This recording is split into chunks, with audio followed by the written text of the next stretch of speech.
और news in focus कौन कौन सी रहेंगी, जरा एक नजर इस पे भी देख लेते हैं। तो सबसे पहले बात होगी दोस्ती के पथ पर मोदी मैक्रों। कल गणतंत्र दिवस के मौके पर मुख्य अतिथि के रूप में शामिल हो रहे फ्रांस के राष्ट्रपति इमैनुअल मैक्रों के भारत आने के बाद किस तरह से उत्साह दिखा, क्या इसके मायने हैं, ये आज आपको बारीकी से बताएंगे आगे।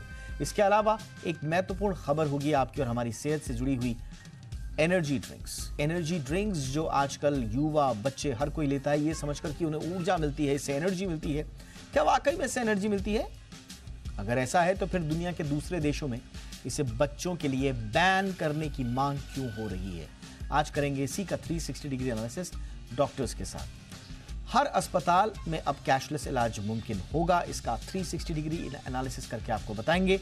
सारे के सारे अस्पताल, छोटे बड़े हर तरह के अस्पताल में कैशलेस इलाज की अब क्या व्यवस्था है, इंश्योरेंस कंपनीज ने क्या कदम उठाया है, करेंगे इसका विस्तार से वर्णन।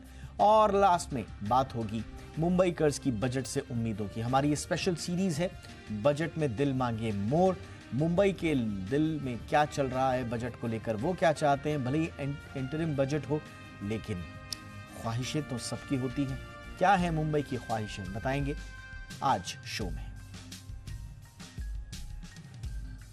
और हमेशा की तरह शुरुआत करते हैं हमारे पोल से। आज हमारा इंडिया 360 की कवर स्टोरी का पोल है एनर्जी ड्रिंक से जुड़ा हुआ। क्या आपको भी लगता है कि एनर्जी ड्रिंक पीने से ऊर्जा आती है? क्योंकि ज्यादातर लोग तो इसीलिए एनर्जी ड्रिंक पीते हैं। थोड़ा सा लो फील किया, नहीं एनर्जी ड्रिंक ले लिया, कहीं पर जाना है, खेलना है, कूदना है, एनर्जी ड्रिंक ले लिया। लगता है जैसे एनर्जी ड्रिंक ना हो, कोई ताकत का बूस्टर डोज हो गया। क्या आपके मन में भी यह धारणा है? हाँ या ना में आपको जवाब देना है। हमारे सारे सोशल मीडिया पेजेस पर पोल्स ऑन है, जाइए हाँ ना में जवाब दीजिए, कमेंट्स भी कीजिए, क्योंकि आज आपके कमेंट्स बहुत इंपॉर्टेंट होंगे आगे की चर्चा के लिए, जिसमें हम बात करेंगे अगर एनर्जी ड्रिंक से एनर्जी इतनी मिल रही है तो फिर विदेशों में बच्चों के लिए इसे बैन करने की मांग क्यों हो रही है। पूरी कहानी आगे।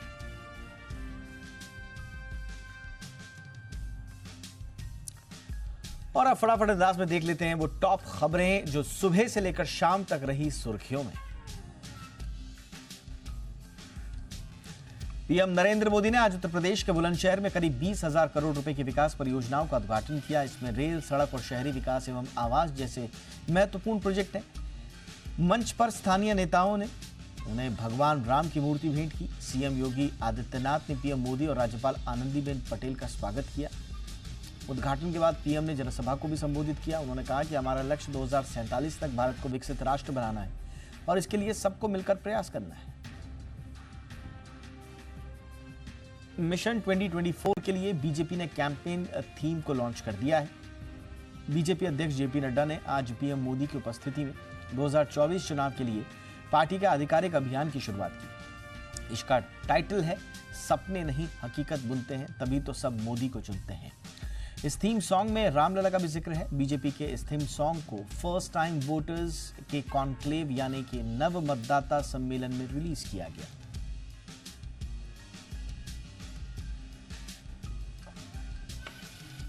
कर्नाटक के पूर्व मुख्यमंत्री जगदीश शेट्टार ने फिर से बीजेपी का दामन थाम लिया है। वो पिछले साल विधानसभा चुनाव से पहले कांग्रेस में शामिल हो गए थे। दिल्ली स्थित बीजेपी मुख्यालय में पार्टी के राष्ट्रीय महासचिव भूपेंद्र यादव ने उनका स्वागत किया। इस दौरान कर्नाटक के पूर्व मुख्यमंत्री बीएस येदियुरप्पा, राज्य के पार्टी प्रमुख BY विजयेंद्र भी मौजूद थे। बीजेपी में वापसी के बाद शेट्टार ने बीजेपी अध्यक्ष जेपी नड्डा से भी मुलाकात की। इस मौके पर जगदीश शेट्टार ने कहा कि वो इस विश्वास के साथ बीजेपी ज्वाइन कर रहे हैं कि नरेंद्र मोदी फिर से प्रधानमंत्री बनेंगे। कांग्रेस की भारत जोड़ो न्याय यात्रा का आज 12वां दिन है। सुबह 8 बजे यात्रा असम से शुरू हुई और करीब 11:30 बजे पश्चिम बंगाल के कूच बिहार पहुंची। यहां पश्चिम बंगाल के कांग्रेस अध्यक्ष अधीर रंजन चौधरी ने राहुल गांधी का स्वागत किया। राहुल ने यहां मीडिया के सवालों का जवाब देते हुए इंडिया ब्लॉक की एकता में भरोसा जताया। उन्होंने कहा कि इस यात्रा के नाम में न्याय शब्द जोड़ा गया है क्योंकि इस वक्त देश में अन्याय फैला हुआ है। राहुल ने कहा कि इंडिया ब्लॉक इस अन्याय के खिलाफ मिलकर लड़ेगा। असम के मुख्यमंत्री हिमंत बिस्वा शर्मा ने राहुल गांधी, उनकी भारत जोड़ो न्याय यात्रा और कांग्रेस को लेकर काफी तीखा हमला बोला। उन्होंने आरोप लगाया कि इस यात्रा के पीछे का मकसद राज्य में हिंसा और दंगे भड़काना था। उन्होंने ये भी कहा कि राहुल गांधी ने अपनी इस यात्रा के दौरान अपने बॉडी डबल का इस्तेमाल किया। हालांकि राहुल की ये यात्रा असम से निकलकर पश्चिम बंगाल में प्रवेश कर चुकी है। प्रेस कॉन्फ्रेंस के दौरान शर्मा ने भारत जोड़ो न्याय यात्रा की टाइमिंग को लेकर भी सवाल उठाया।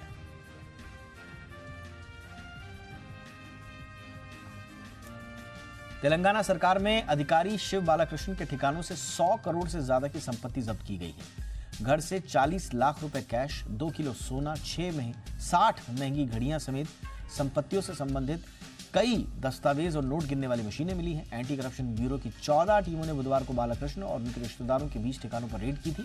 Balakrishna Telangana real estate regulatory authority के सेक्रेटरी हैं। एसीबी का आरोप है कि हैदराबाद मेट्रोपॉलिटन डेवलपमेंट अथॉरिटी के डायरेक्टर के पद पर रहते हुए बालाकृष्णन ने अकूत संपत्तियां अर्जित की। यूपी के शाहजहांपुर में आज सुबह भीषण सड़क हादसे में 12 लोगों की मौत हो गई। हादसा घने कोहरे की वजह से हुआ। बताया जा रहा है कि जिले के अल्लाहगंज थाना क्षेत्र में टैंकर ने टेम्पो को टक्कर मार दी। हादसे के शिकार सभी लोग गंगा स्नान करने जा रहे थे। ऑटो में 12 लोग सवार थे और हादसे में चालक समेत सभी की मौत हो गई। मुख्यमंत्री योगी आदित्यनाथ ने भी हादसे पर दुख जताया और मृतकों के परिजनों के प्रति संवेदना व्यक्त की।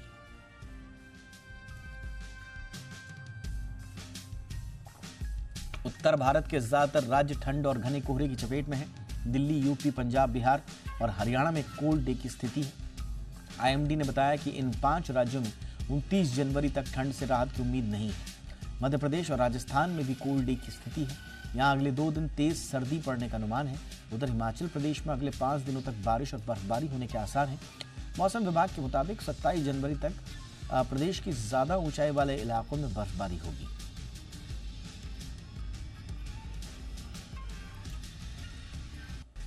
और आइए अब बात करते हैं हमारी कवर स्टोरीज की।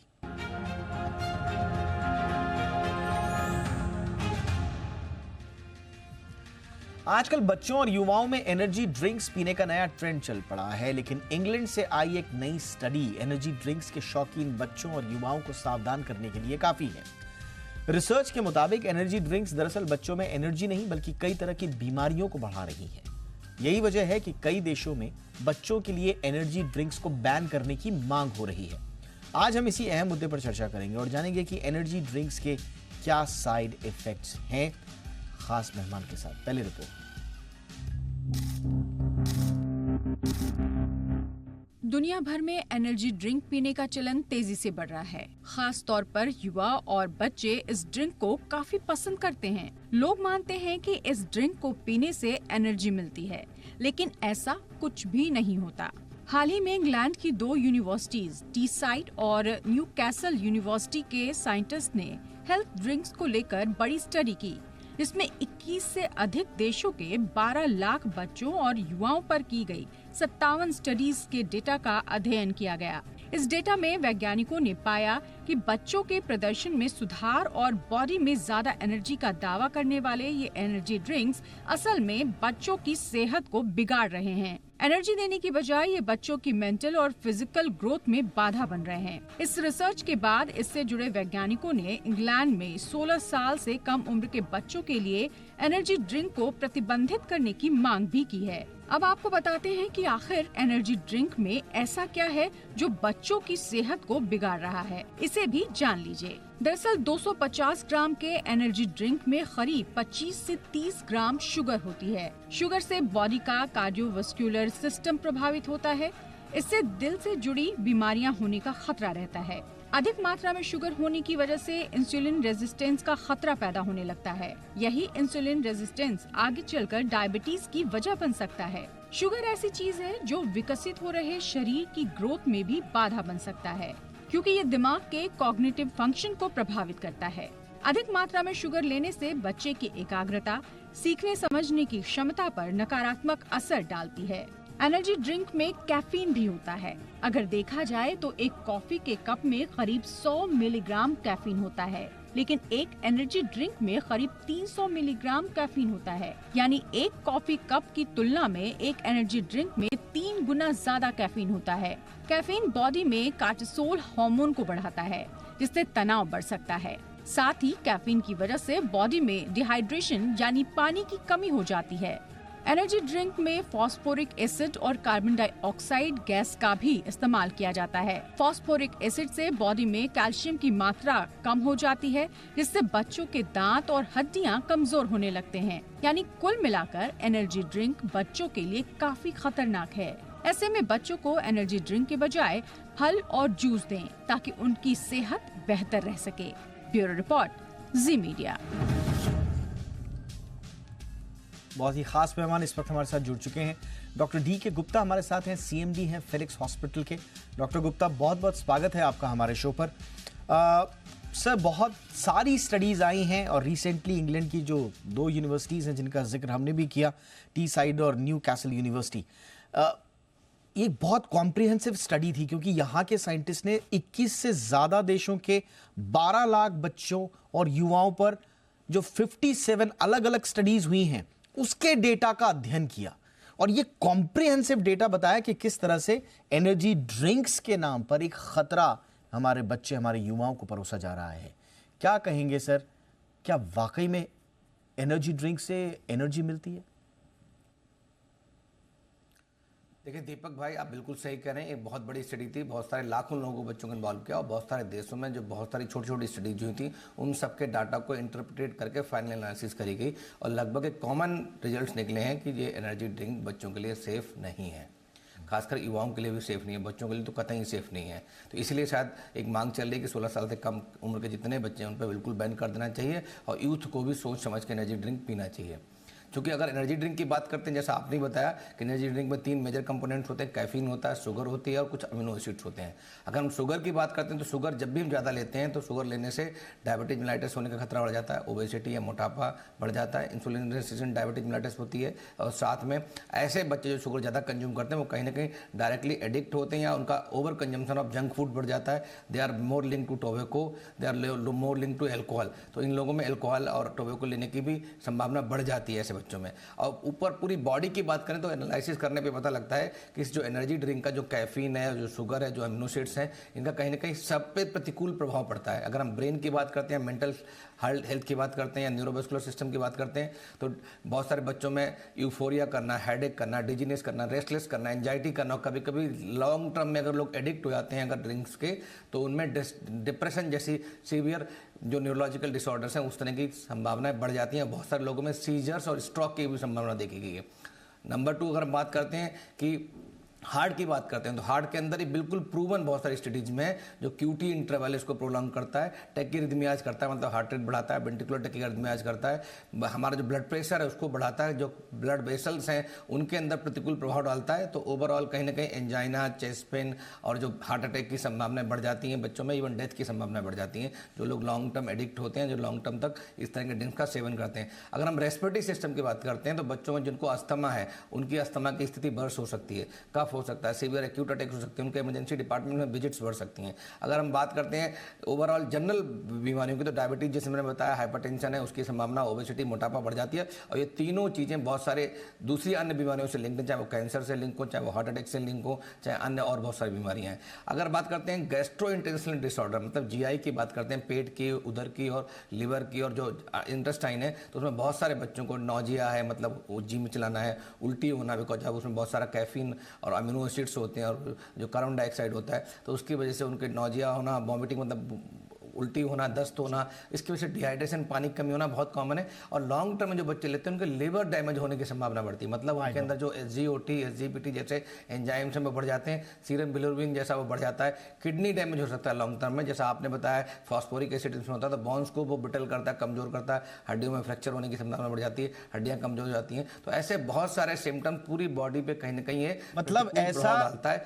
हम लोग चाहे पॉलिटिशियन हो, ऐसा कोई शरीर का हिस्सा नहीं है जहां पर एनर्जी ड्रिंक्स की अधिकता से बच्चों में, युवाओं में खतरा पैदा हो सकता है।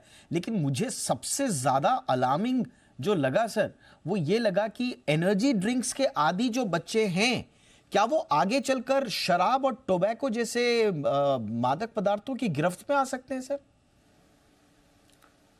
बिल्कुल, ये भी स्टडीज हुई हैं कि ये लोग जो बच्चे एनर्जी ड्रिंक्स का सेवन करते हैं बिकॉज उनको एक किक मिलता है, तो वो इस तरह का किक हर जगह चाहते हैं। वो एनर्जी हर तरह में जो इसका इमीडिएट इफेक्ट जो होता है उस तरह के रिस्पॉन्सेज चाहते हैं, उस तरह का उनका ब्रेन जो अडेप्ट कर जाता है। तो इस तरह के बच्चों में देखा कि they are more prone to develop addiction of smoke, tobacco and alcohol. तो ये भी ठीक नहीं है। ऐसे ही जो ये लोग बहुत सारा कंज्यूम करते हैं तो इनमें ओबेसिटी, मोटापा, डायबिटीज, हाइपरटेंशन, इसकी भी संभावना बढ़ जाती है। तो ये दोनों चीज़ें कॉम्बिनेशन कहीं ना कहीं ये हमारे बच्चों के लिए प्रतिकूल है और दुष्प्रभाव डाल सकता है।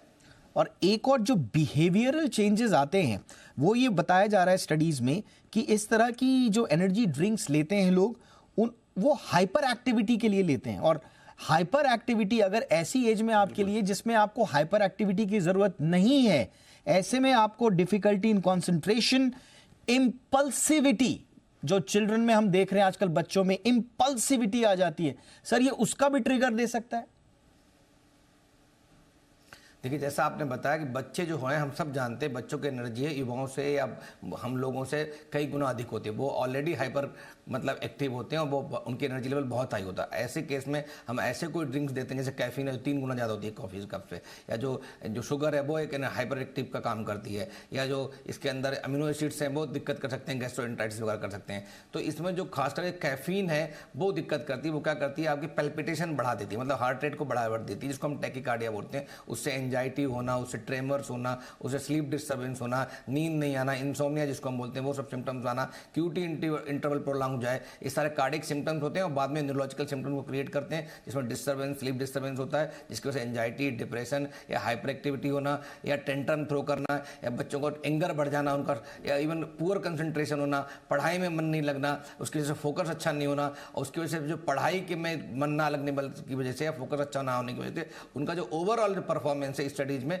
वो कम हो जाना है। ये सारी चीज़ कहीं ना कहीं हम इनडायरेक्टली या डायरेक्टली लिंक करके देख सकते हैं। इसके जो एडवर्स इफेक्ट है वो बच्चों पे हम सबको पता है, और शायद मुझे लगता है इस समय जरूरत है पेरेंट्स को और युवाओं को अवेयर करने की कि इसके क्या दुष्प्रभाव हो सकते हैं। बिकॉज हर जगह देश के हर कंट्री में, हर शहर में, किसी भी देश के हर जगह हर काउंटर पे आपको एनर्जी ड्रिंक्स मिल जाते हैं। एयरपोर्ट से लेके आपके मॉल्स में लेके कहीं ना कहीं हमें एक बड़ा मुहिम चलाने की जरूरत है, देश को जागरूक करने की जरूरत है, पूरे विश्व को जागरूक करने की जरूरत है कि इस तरह की जो पेय पदार्थ हैं उनको बिल्कुल परहेज करना चाहिए। उसकी जगह हमें दूध है, छाछ है, लस्सी है, ऑरेंज जूसेस हैं, फ्रूट्स हैं, इनका सेवन करना चाहिए। इससे फाइबर्स मिलेंगे, नेचुरल विटामिन्स मिलेंगे, मिनरल्स मिलेंगे, जो आपकी बॉडी के लिए बिल्कुल मतलब नेचुरल रिसोर्सेज हैं, जो आपको बॉडी को चाहिए, जो माइक्रो न्यूट्रिएंट्स हम लोगों को चाहिए, तो उन सबका सोर्स है जी। Absolutely sir. देखिए, बहुत सारी कंट्रीज में इसीलिए इन पर बैन की कोशिशें भी की गई हैं, कुछ जगह बैन भी हुआ है। रीसेंट अगर हम देश की बात करें तो वो पोलैंड है, जहां पर 18 साल से कम उम्र के बच्चों के लिए एनर्जी ड्रिंक बाय करना बैन है। आप बेच ही नहीं सकते 18 साल से कम उम्र के बच्चों के लिए, और हमारे देश में इस तरह का कोई रूल नहीं है। क्या वक्त आ गया है सर कि युवाओं के हित में, बच्चों के हित में, स्वास्थ्य देखते हुए या तो बैन या तो रिस्ट्रिक्शन की बारी आए? आई थिंक इस पे मुझे लगता है जो सारी स्टडीज हैं, सर्वे को जो हमारी हेल्थ मिनिस्ट्री है, जो ministry of child development ministry है, इन दोनों मिनिस्ट्रीज को इसका सर्वे करना चाहिए, उसको डिटेल में इसकी स्टडी करनी चाहिए, और फिर क्या प्रतिकूल प्रभाव हमारी जनता पे मिल रहे हैं। हमारे देश में कुछ स्टडीज ऐसी हो रखी हैं ऑलरेडी, उन सबको भी रिव्यू करना चाहिए, और उसको देख के देश हित में देखते हैं। बिकॉज बच्चे हमारे देश का भविष्य हैं, युवा हमारे देश का भविष्य हैं। अगर वो इन सब चीज़ों में इन्वॉल्व होते हैं, इंडल्ज होते हैं, तो कहीं ना कहीं ये देश की हानि है, देश की जो युवा शक्ति है उसकी हानि है। तो उस सबको देखते हुए मुझे लगता है बिल्कुल स्ट्रिक्ट एक्शन लेना चाहिए, चाहे वो बैन करना हो, चाहे वो लिमिटेड बैन करना हो, या सुपरवाइज ड्रिंकिंग अलाउ करनी हो, या एक एज के बाद बिल्कुल बंद, एक एज से कम बिल्कुल बंद कर देना चाहिए। इन सारी बातों पे मुझे लगता है गहन रूप से सोचने की जरूरत है। एब्सोल्युटली। देखिए, हम इसलिए कह रहे हैं क्योंकि बहुत सारे बच्चे जो कि स्पोर्ट्स में इंडल्ज होते हैं, उनको कहा जाता है कि साहब ज़्यादा एक्टिव है स्पोर्ट्स। जो पोलैंड में जो प्रपोज, ये जो लॉ था, ये अब 2024 की शुरुआत से वहाँ पर लागू हो चुका है। ये वहाँ के स्पोर्ट्स मिनिस्ट्री से आया, वहाँ के स्पोर्ट्स मिनिस्टर ने किया इसको प्रपोज। तो आप समझ सकते हैं जो लोग एनर्जी ड्रिंक और स्पोर्ट्स को जोड़ने की कोशिश करते हैं उनके लिए ये आई ओपनर है। और ये मैं सिर्फ आपको एक उदाहरण दे रहा हूं, ऐसे कई उदाहरण हैं जहां पर या तो बैन करने की कोशिश की गई है या उस पर बहस चली है, और कई जगह पर तैयारियां भी हुई हैं। अब ये हम डिपेंड करता है कि इस पर सरकार किस तरह के एक्शन लेती है। हम सिर्फ स्टडीज का हवाला देकर ये बता सकते हैं कि पूरी दुनिया में कम से कम ये बहस चल रही है, इसका संज्ञान भी यहाँ पर लिया जाना चाहिए। एक चीज़ बड़ी इंपॉर्टेंट है, मैं आऊँगा सर आपके पास। पोलैंड ने क्या किया है कि एनर्जी ड्रिंक किसको बैन करना है ना, उसको उन्होंने बाकायदा डिफाइन कर दिया है। 150 mg पर लीटर ऑफ कैफीन या टॉरिन, ये इस तरह के जो प्रोडक्ट्स में जो उनकी मौजूदगी है उसको लेकर उन्होंने एक डिफाइन किया है। तो कम से कम डिफाइन ही कर दें कि भैया कौन से आपके इंग्रेडिएंट्स ज़्यादा खतरनाक है और कौन से नहीं है, ताकि सेहतमंद रहने के लिए, एक इन्फॉर्म्ड डिसीजन लेने के लिए कंज्यूमर को एक हथियार मिले। सर कुछ कह रहे हैं आप? मैं कह रहा हूँ या तो इनको मात्रा जो है इंग्रेडिएंट्स की, कैफीन है, एमिनो एसिड है, शुगर है, उसको लिमिट कर दिया है। बिकॉज ये देखा ना, एक एक कप में 3 गुना कप के बराबर जो कैफीन होता है, 150 मिलीग्राम कैफीन होता है। मैं अपना एग्जांपल देना चाहूँ। मेरा बेटा 7 साल का है, टेनिस खेलता है, और उसके टेनिस एकेडमी में वहाँ पे एक कॉफ़ी शॉप है, टी शॉप है, वहाँ पे एनर्जी ड्रिंक्स रखे हुए हैं।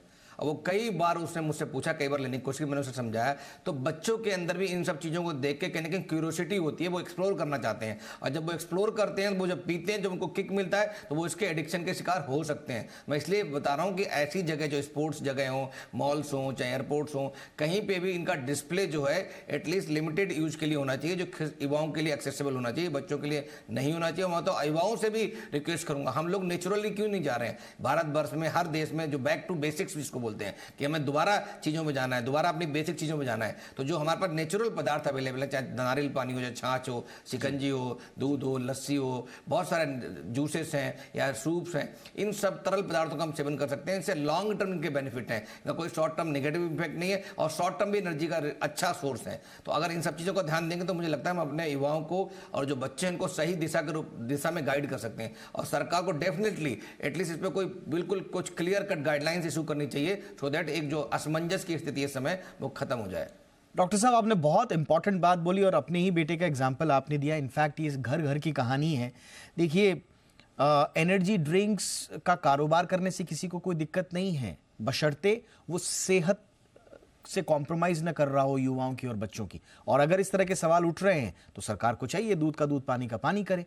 खासतौर से स्पोर्ट्स जो प्रीमाइसेस हैं उनके आसपास अगर इस तरह के ड्रिंक्स बिक रहे हैं जिनमें शुगर कंटेंट है, कैफीन ओवरलोड है, जो इलेक्ट्रोलाइट इंबैलेंस आपके उसमें कर सकते हैं, तो क्यों ना स्टडी हो जाए, दूध का दूध पानी कर दीजिए। जो एनर्जी ड्रिंक्स अच्छी हैं, फसाई की स्टडी में, सरकार की स्टडी में, उनको आप दीजिए, लाइसेंस दीजिए और उनको बाकायदा प्रमोट करने के लिए उनको इकोसिस्टम बनाइए। लेकिन अगर खतरा है तो उस पर फिर माकूल फैसला भी लेना होगा। Thank you so much doctor DK. Gupta, आपने वक्त निकाला, बहुत महत्वपूर्ण जानकारियां दी, धन्यवाद सर। ये थी हमारी आज की कवर स्टोरी।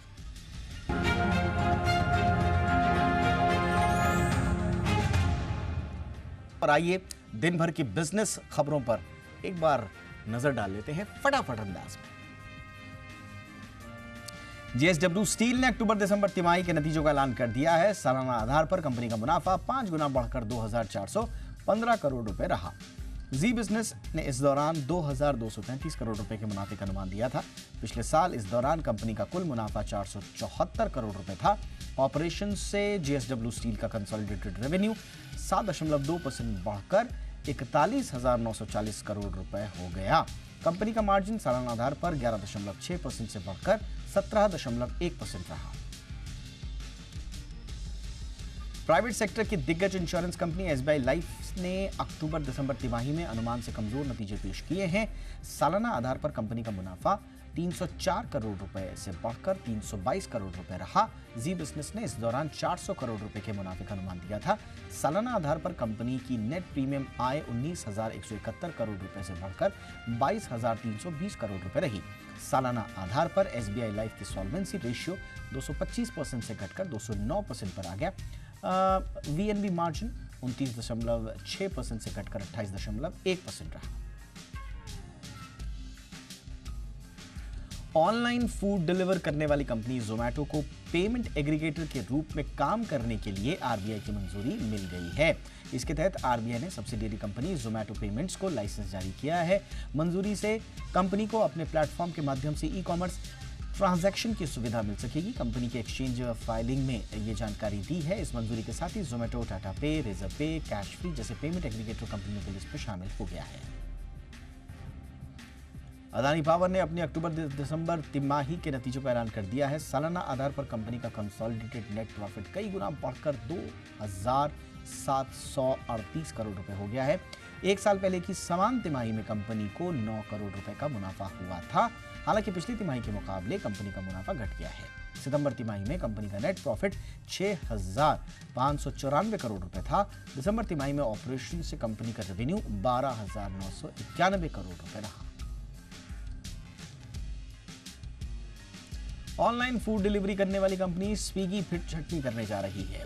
प्लान के तहत कंपनी के 400 कर्मचारियों की नौकरी जाने वाली है। मामले की जानकारी रखने वाले सूत्रों के मुताबिक कंपनी रीस्ट्रक्चरिंग के तहत ये कदम उठाने जा रही है। ये कंपनी की दूसरे राउंड की छटनी है। कंपनी के फैसले का असर स्विगी के करीब 7% वर्कफोर्स पर पड़ने की आशंका है। कंपनी के पेरोल पर करीब 6,000 कर्मचारी हैं। सूत्रों का कहना है कि इस छटनी से टेक और ऑपरेशंस जैसी टीमों के कर्मचारी सबसे ज्यादा प्रभावित होंगे। दिग्गज ई कॉमर्स कंपनी फ्लिपकार्ट छटनी की तैयारी में है। इसके तहत कंपनी अपने 1,000 कर्मचारियों को निकालने जा रही है। यह कंपनी के टोटल वर्कफोर्स के 5% के बराबर है। सूत्रों के मुताबिक कंपनी के एनुअल रीस्ट्रक्चरिंग के तहत छटनी का निर्णय लिया गया है। फ्लिपकार्ट हर साल परफॉर्मेंस के आधार पर नौकरी में कटौती करता है। वर्कफोर्स में नई कटौती भी उसी तर्ज पर है। फ्लिपकार्ट के सीईओ कल्याण कृष्णमूर्ति ने कर्मचारियों के साथ आज टाउन हॉल आयोजित किया और कहा कि कंपनी की वित्तीय स्थिति में सुधार हो रहा है। एडुटेक स्टार्टअप बायजूस की मुश्किलें खत्म होने का नाम नहीं ले रही। अब स्टार्टअप के खिलाफ विदेशी कर्जदाताओं ने भारत में दिवालिया याचिका दायर की है। इन लेंडर्स का कुल मिलाकर बायजूस के 1.2 अरब डॉलर के टर्म लोन में 85% से ज्यादा का हिस्सा है। मामले की जानकारी रखने वालों ने बताया कि बैंकरप्सी पिटीशन इस सप्ताह की शुरुआत में एनसीएलटी की बंगलुरु बेंच में दायर की गई है। बायजूस ने कहा कि एनसीएलटी में दायर की गई याचिका प्री मैच्योर और आधारहीन है। देश का competition regulator CCI artificial intelligence का बाजार पर पड़ने वाले असर के अध्ययन के लिए एजेंसी की नियुक्ति करने जा रहा है। इसके लिए अगले 2 हफ्तों के दौरान टेंडर जारी कर दिए जाएंगे। कंपटीशन लॉ और प्रैक्टिस के सीआईआई कॉन्फ्रेंस में सीसीआई के चेयरपर्सन रवनदीप कौर ने दी है। इस दौरान उन्होंने ये भी कहा कि कार्टलाइजेशन को लेकर डिस्क्लोजर नियमों को आसान बनाने की भी तैयारी हो रही है।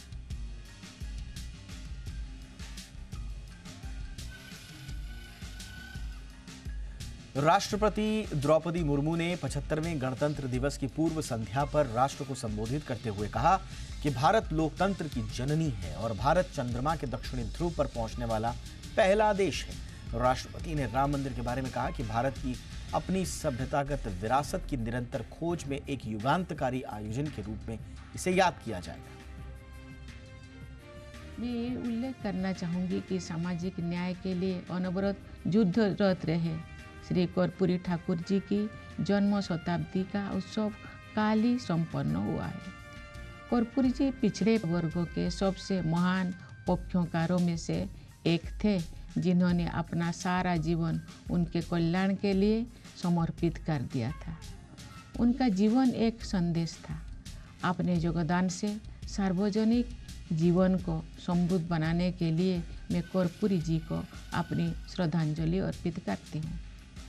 इस सप्ताह के आरंभ में हम सबने अयोध्या में प्रभु श्री राम के जन्म स्थान पर निर्मित भव्य मंदिर में स्थापित मूर्ति की प्राण प्रतिष्ठा का ऐतिहासिक समारोह देखा।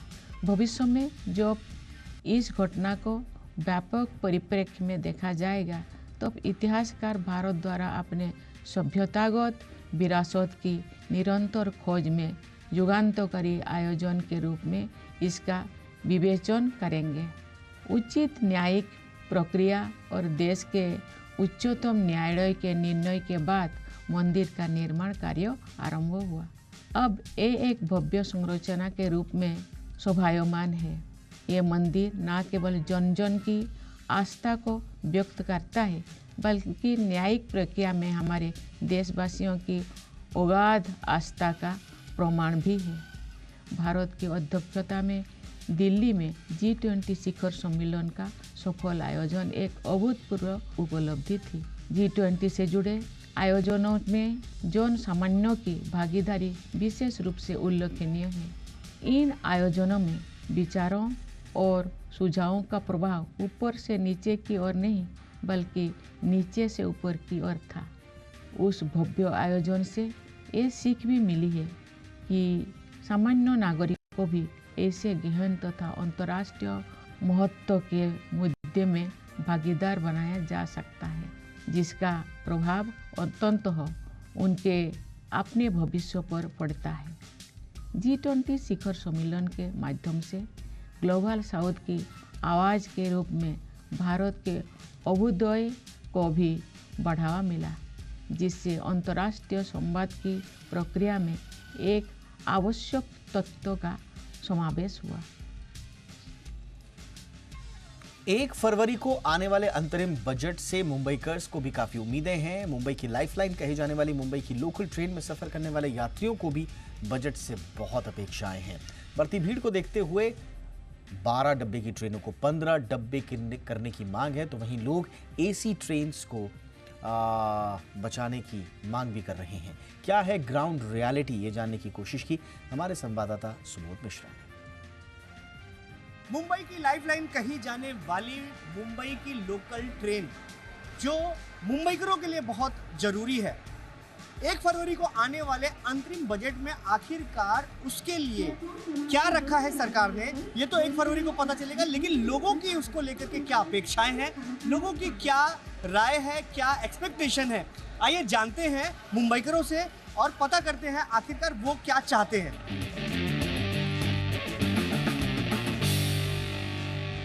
इस बजट से एज अ ट्रैवलर मैं ये चाहूँगी कि लेडीज़ के लिए प्राइम टाइम पर एक कोच बढ़ाया दिया जाए। एसी ट्रेन्स तो चल ही रहे हैं, बट साथ में जो एग्जिस्टिंग ट्रेन है इसमें और एक डिब्बा, एक कोच अगर कम्प्लीटली डेडिकेटेड टू वीमेंस, महिला के लिए है तो और ज़्यादा बेहतर होगा, हमें कन्वीनियंस होगा ट्रैवलिंग में। बॉम्बे वालों को खासकर लोकल्स की खास ज़रूरत होती है, because it's a bread and butter. Commuting सबसे ईजी रहता है, तो फ्रीक्वेंसी, क्लिनलीनेस काफ़ी ज़रूरी है। फ्रीक्वेंसी तो है, but time, on time arrival and cleanliness is the main thing that I would like to say. 11 के बाद नॉर्मली लेडीज़ ट्रेन में भी विरार लोकल जब चलती है, 11 के बाद भी वहाँ पे जेंट्स लोग चढ़ जाते हैं, तो हमारा मतलब लेडीज़ का वहाँ पे बैठने के लिए भी जगह नहीं होती है। उसी टाइम पे आप अदरवाइज रूल्स एक्सटेंड कीजिए, अदरवाइज डब्बे बढ़ाइए, ये अच्छी बात होगी। एज ए स्टूडेंट, जैसे कि आपको पता है कि सुबह के 7 से 8 से 9 बजे तक कितने पीक आवर्स रहते हैं और कितना भीड़ रहता है, तो एज ए स्टूडेंट हम लोग को कॉलेजेस में जाने में थोड़ी तकलीफ हो जाती है। तो मेरा सरकार से बस यही है कि हमें भी कुछ कंसेशन मिल जाए, कुछ हमारे लिए भी कुछ रिजर्वेशन हो जाए, ताकि हम लोग जो ना कॉलेज में अच्छे से जा सके और हम लोग को भी कुछ सुविधा मिल जाए, ताकि हमारे एजुकेशन में कुछ दरार ना आ सके। हमारी एक ही मांग है कि ढाणू और चर्चगेट तक ट्रेन को बढ़ाया जाए। जो 12 डब्बा का डब्बे हैं उनको 15 डब्बा किया जाए, क्योंकि ढाणू से चर्चगेट के लिए ट्रेन्स है। हम ऐसा नहीं बोलते कि ट्रेन्स नहीं है, पर उनकी जो फ्रीक्वेंसी है वो बहुत ही कम है। भले ही ये एंट्रीम बजट है, लेकिन इस बजट से मुंबईकरों को काफ़ी अपेक्षाएं हैं। जहां एक तरफ कुछ लोग एसी ट्रेन की जो फ्रीक्वेंसी उसको बढ़ाने की बात कर रहे हैं, तो वहीं दहानू की तरफ रहने वाले लोग भी चाहते हैं कि उनके लिए भी सुविधा मिले। कैमरामैन सागर के साथ सुबोध मिश्रा, जी मीडिया, मुंबई। और अंतरिम बजट में हेल्थ सेक्टर के लिए क्या होगा खास, इस पर सबकी नजर है। इंश्योरेंस इंडस्ट्री ने इस पर क्या उम्मीदें जाहिर की हैं, इस पर इंश्योरेंस इंडस्ट्री लीडर्स से बातचीत की हमारी संवाददाता एकता सूरी ने। Key player, what are your expectations from this interim budget? We expect and hope that they will be this is one demand actually जो हमारी काफ़ी देर से है कि एटलीस्ट सीनियर सिटीजन्स के लिए जो हेल्थ इंश्योरेंस लेते हैं उनके लिए जीएसटी परसेंटेज का इम्पैक्ट थोड़ा कम हो जाए। जैसे अभी फ़िलहाल तो 18% है जीएसटी सभी पॉलिसी होल्डर्स पे, तो अगर सीनियर सिटीजन्स के लिए स्पेशली थोड़ा सा कम हो जाए, से 12%, that will be definitely helpful. A prominent figure in the insurance industry, आप किस तरह के एक्सपेक्टेशंस रखते हैं इस बजट से? बजट में हमारी 2-3 एक्सपेक्टेशन है जो मैं काफ़ी बार कहता हूँ। पहला, हेल्थ इंश्योरेंस फॉर ऑल होना चाहिए, ठीक है ना। एक तो क्योंकि उससे फ़र्क पड़ता है, देश की जीडीपी भी ग्रो करती है। दूसरा, अगर आप देखें जैसे सिक्किम हुआ, अगर मान लीजिए लॉस होता है 100 रुपये का, उसमें बीमा कंपनियां कुछ भरपाई करती हैं 6-7 रुपये, सरकार देती है कुछ 5-6 रुपये, लेकिन 85 रुपये तो आम जनता का नुकसान हो जाता है ना। अगर उन सब का जो सोल्यूशन है, पैरामेडिक इंश्योरेंस है या सबका ना कवर रहे कि अगर ऐसा, इस बार 9 कैट इवेंट हुए देश में, मतलब एक साल में, तो ये बढ़ता जा रहा है और ये काफ़ी सारे लोगों को गरीबी रेखा में पुश कर रहा है। तो how do we ensure that ये सब कवर्ड रहे? Long run, I mean, there are two plays. There is a play of inflation, and there is a play of people aging, and there is a play of medical advancements. So these are all things जिसकी वजह से premium बढ़ता है. On the other hand, the attempt is that if we are able to sort of standardize protocols, if we are able to sort of reduce the fraud, KYC will help us. I mean, there will be some factor which will help reduce or moderate this increase. Health policy धारकों के लिए अच्छी खबर आई है। General insurance council यानी कि GIC ने cashless everywhere मुहिम की शुरुआत की है और इसके तहत बगैर पैनल वाले अस्पतालों में भी पॉलिसी होल्डर्स को कैशलेस हॉस्पिटलाइजेशन की सुविधा मिल पाएगी।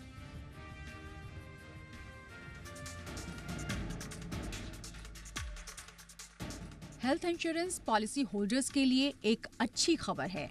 लाइफ इंश्योरेंस कंपनियों को रिप्रेजेंट करने वाली संस्था जनरल इंश्योरेंस काउंसिल यानी GIC ने इलाज की प्रक्रिया को और आसान बना दिया है। GIC ने इसके लिए कैशलेस एवरीवेयर मुहिम की शुरुआत की है, जिसके तहत अब हेल्थ इंश्योरेंस के बीमा धारकों के लिए कैशलेस इलाज में नेटवर्क हॉस्पिटल का झंझट नहीं होगा। अब हेल्थ इंश्योरेंस पॉलिसी होल्डर्स कहीं भी किसी भी हॉस्पिटल में कैशलेस इलाज करा सकेंगे। अभी तक हेल्थ इंश्योरेंस रखने वाले लोगों को कैशलेस इलाज की सुविधा सिर्फ उन अस्पतालों में मिल पाती थी जो उनकी बीमा कंपनी के नेटवर्क का हिस्सा होते थे। नेटवर्क के बाहर के हॉस्पिटल में इलाज कराने पर पहले उन्हें अपनी जेब से इलाज में आए खर्च की रकम चुकानी पड़ती थी। बाद में हेल्थ बीमा पॉलिसी होल्डर इलाज में आए खर्च का क्लेम अपनी बीमा कंपनी से करता था। बीमा कंपनी सभी जरूरी वेरिफिकेशन के बाद ही क्लेम का निपटारा करती थी।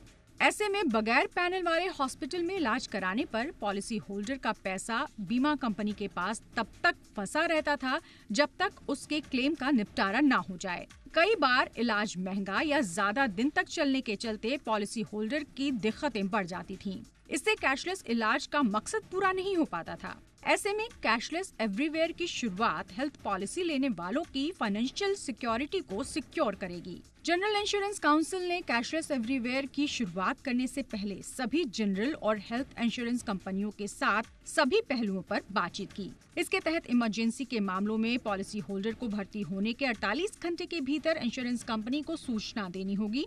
इमरजेंसी केस नहीं होने के मामले में पॉलिसी होल्डर को इंश्योरेंस कंपनी को भर्ती होने के 48 घंटे पहले अपने इलाज को लेकर इन्फॉर्म करना होगा।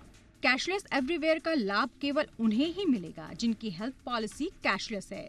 वहीं मरीज को किसी भी अस्पताल में कैशलेस सुविधा तो मिलेगी, लेकिन वो पॉलिसी की शर्तों के मुताबिक ही होगी।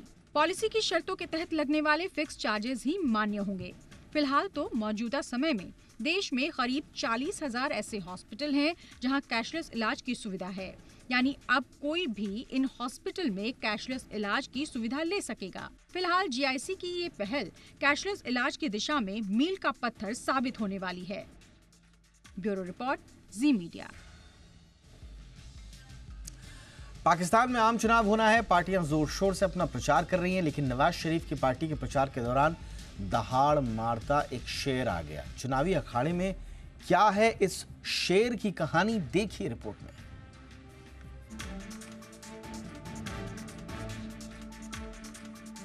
पाकिस्तान में फरवरी में आम चुनाव होने वाले हैं। आम चुनाव के बीच सभी पार्टियां मतदाताओं को लुभाने के लिए अलग अलग हथकंडे अपना रही हैं। इस बीच नवाज शरीफ की पार्टी तो चुनाव प्रचार में 2 कदम आगे बढ़ गई है। समर्थक जो करें वो कम। नवाज शरीफ की पार्टी पाकिस्तान मुस्लिम लीग नवाज के समर्थक तो उनकी रैली में असली शेर ही ले आए। इसकी चर्चा सभी ओर हो रही है। ये शेर पिंजरे में बंद था और खुली गाड़ी में शेर को पिंजरे में रखा गया था। शेर को देखने के लिए लोगों का कौतूहल अलग ही नजर आ रहा था। रैली के माध्यम से शेर दिखाकर लोगों को लुभाने और रिझाने की कोशिश की गई। दरअसल नवाज शरीफ की पार्टी का चुनाव चिन्ह ही शेर है, इसीलिए रैली में समर्थक असली शेर को ही पिंजरे में पकड़ कर ले आए। हालांकि समर्थकों के इस कदम का असर तो क्या पड़ा, ये तो आने वाला वक्त बताएगा। लेकिन रैली में शेर लाने की आलोचना हर ओर हो रही है। मीडिया रिपोर्ट्स के मुताबिक पहले भी PMLN की रैलियों में ऐसे ही असली शेर को लाया गया था। इस रैली के दौरान PMLN की नेता और नवाज शरीफ की बेटी मरियम नवाज भी मौजूद रहीं। आपको बता दें कि पाकिस्तान में 8 फरवरी को आम चुनाव की वोटिंग होगी।